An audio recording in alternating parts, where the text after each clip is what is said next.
हाथरस विपक्ष पर सीएम योगी ने हमला किया है। अब यूपी में गुंडागर्दी नहीं होती। हाथरस में सीएम योगी आज एक जनसभा को संबोधित कर रहे हैं। अब यूपी में गुंडागर्दी नहीं होती, जहां सुरक्षा है वहीं विकास है, ये कहा है योगी आदित्यनाथ ने। उत्तर प्रदेश के मुख्यमंत्री योगी आदित्यनाथ आज हाथरस में हैं। उन्होंने कहा 2017 से पहले यूपी में दंगे होते थे, अब दंगे नहीं होते। अब मुहर्रम पर गुंडागर्दी नहीं होती। सुनवाते हैं आपको क्या कुछ कहा है योगी आदित्यनाथ। 2017 के पहले कमोवेश उत्तर प्रदेश की यही स्थिति थी। कौन ऐसा जिला था जहां दंगे न हुए हो? आपके मथुरा के जौहर बाग की घटना हो, कोसी कला का दंगा हो,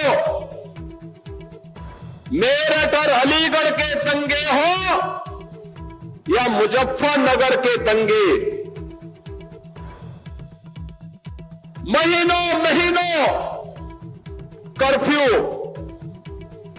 आम जन त्रस्त होता था, व्यापार चौपट होता था, नौजवान की नौकरी पर उसे हाथ धोना पड़ता था, जनजीवन अस्त व्यस्त होता था, प्रदेश बदनाम होता था। और आपने देखा होगा पिछले 9 वर्ष में उत्तर प्रदेश में कोई दंगा नहीं, कोई कर्फ्यू नहीं, कोई गुंडागर्दी नहीं। कल ही मुहर्रम का आयोजन संपन्न हुआ। अब मुहर्रम के नाम पर सड़कों पर वो उपद्रव नहीं होता है जो पहले तलवारबाजी के नाम पर रात चलते हुए लोगों पर हमले कर दिए जाते थे।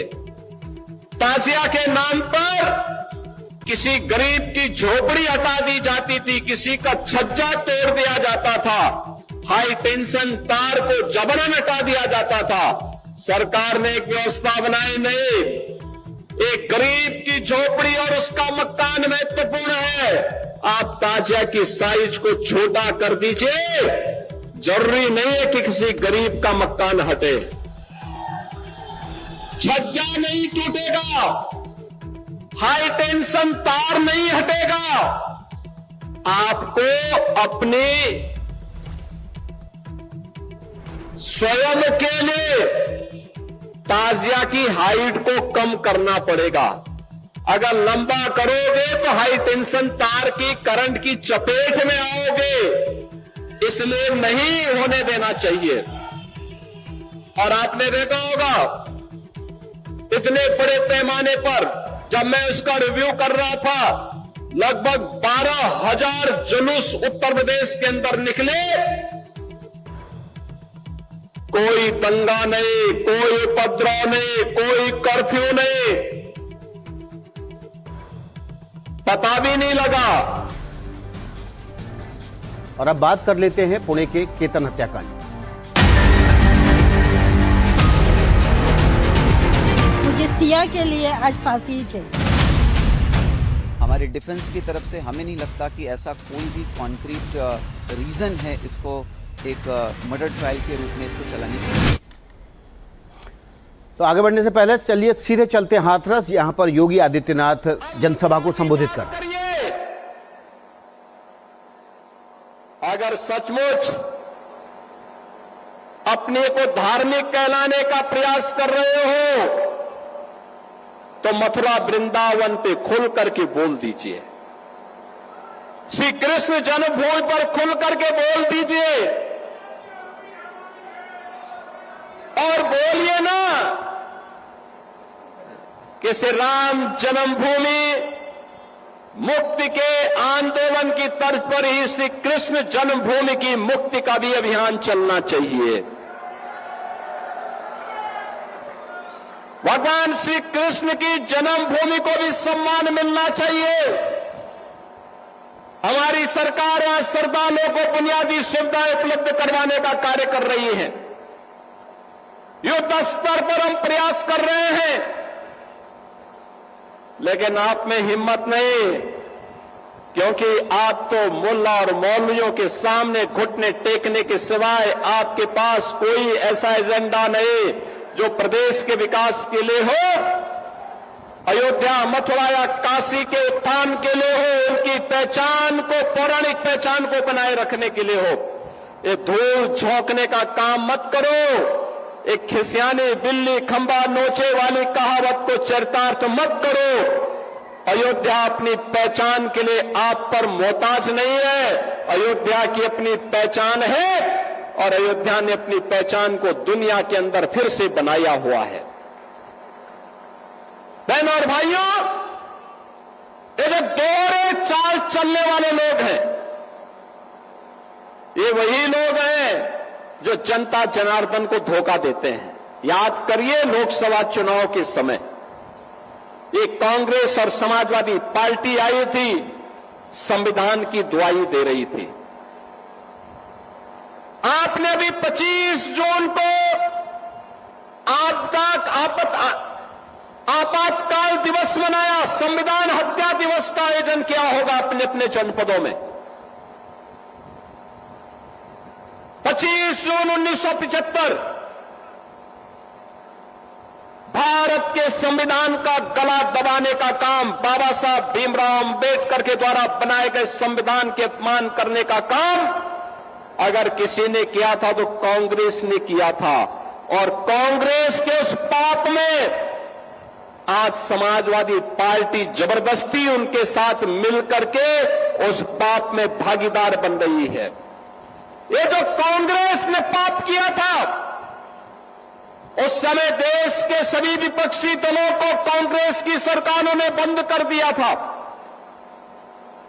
चाहे वह जयप्रकाश नारायण जी रहे हो, चाहे वो राजनारायण जी रहे हो, सरदेव अटल बिहारी वाजपेयी जी, सरदेव लाल कृष्ण अडवाणी जी, डॉक्टर मुरली मनोहर जोशी जी, जितने वरिष्ठ नेता थे उनमें मुलायम सिंह यादव जी भी थे, श्री लालू प्रसाद यादव जी भी थे,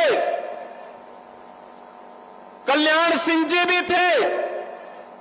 ये सभी नेताओं को उठा करके बंद कर दिया गया था, जेल के अंदर बंद हो गए थे, तत्कालीन सरकार ने बंद कर दिया था। कहीं ये लोग संविधान के खिलाफ कांग्रेस के द्वारा किए गए इस कृत्य के खिलाफ सड़कों पर जनता जनार्दन के साथ उतर न जाए, इसलिए इनको बंद कर दिया गया। 1 लाख से अधिक गिरफ्तारियां किए थे कांग्रेस के लोग। और जिस मुलायम सिंह यादव को, समाजवादी पार्टी के नेता को तत्कालीन कांग्रेस सरकार ने अपमानित किया था, जेल के अंदर बंद किया था, उसी समाजवादी पार्टी आज कांग्रेस का शागिर्द बन करके उनके सामने घुटने टेक करके मुलायम सिंह की विरासत को भी अपमानित करने का काम कर रही है। अरे इसके बारे में सोचो। बाबा साहब भीमराव अंबेडकर के सपने को चकनाचूर करने का काम किसी ने किया? कांग्रेस और समाजवादी पार्टी ने किया। ये लोग हमेशा यही करते रहे हैं। इन्होंने वही कार्य किया जो सामाजिक न्याय के प्रतिकूल हो। अंबेडकर जी के नाम पर बने हुए मेडिकल कॉलेज का नाम बदल दिया। सामाजिक न्याय के पौधाओं का अपमान करना ये लोग अपना जन्मसिद्ध अधिकार समझते हैं।